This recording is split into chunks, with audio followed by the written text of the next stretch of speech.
You've probably noticed this before. In a group conversation, there's often someone who barely says a word. They listen, nod occasionally, maybe smile, but mostly stay quiet. And most people assume the same thing, that they're shy. But that explanation doesn't always hold up, because something interesting often happens later. When you talk to that same person one-on-one, they suddenly open up.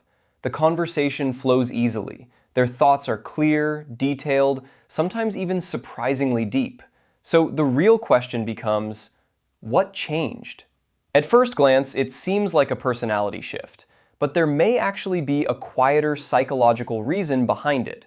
And if you've ever noticed yourself doing this, you might already understand the feeling. Imagine a familiar moment. A group of friends sitting around a table. People are talking over each other, jokes are flying back and forth, opinions appear quickly and disappear just as fast. And there's one person quietly watching it all. Not disengaged, just observing.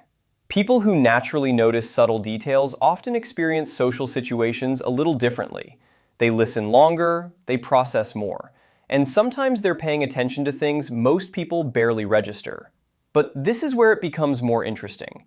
Some people stay quiet in groups simply because their minds take longer to organize thoughts.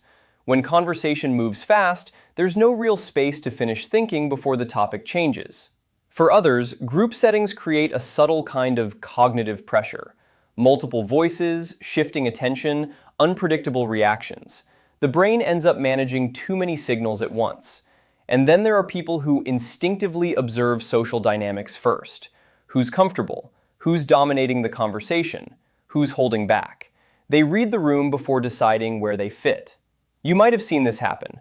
Someone who says almost nothing during a group hangout, but later, during a quiet walk or a late-night conversation, they suddenly share ideas they had the whole time. But the part most people misunderstand is this. Silence in groups isn't always about social fear. Sometimes it's about mental bandwidth. In large conversations, attention is constantly shifting.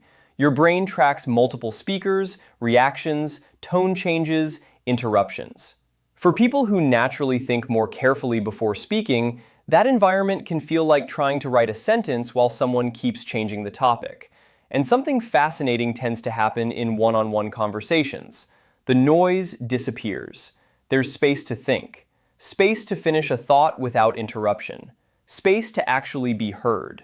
And if you've ever noticed yourself becoming more talkative in those quieter moments, there's usually a deeper reason behind it. Because the difference isn't confidence, it's environment. Some personalities simply communicate better in spaces where the brain doesn't have to compete with constant stimulation, where attention stays focused and ideas have room to develop, which reveals something subtle about human behavior. Not everyone expresses themselves in the same conditions. Some people speak easily in crowded conversations. Others think more clearly in quiet ones. And sometimes the quiet person in the group wasn't silent because they had nothing to say. They were just waiting for the kind of moment where their thoughts could actually exist. And once you start noticing this, you begin to see it everywhere. Sometimes in people around you, and sometimes, quietly, in yourself.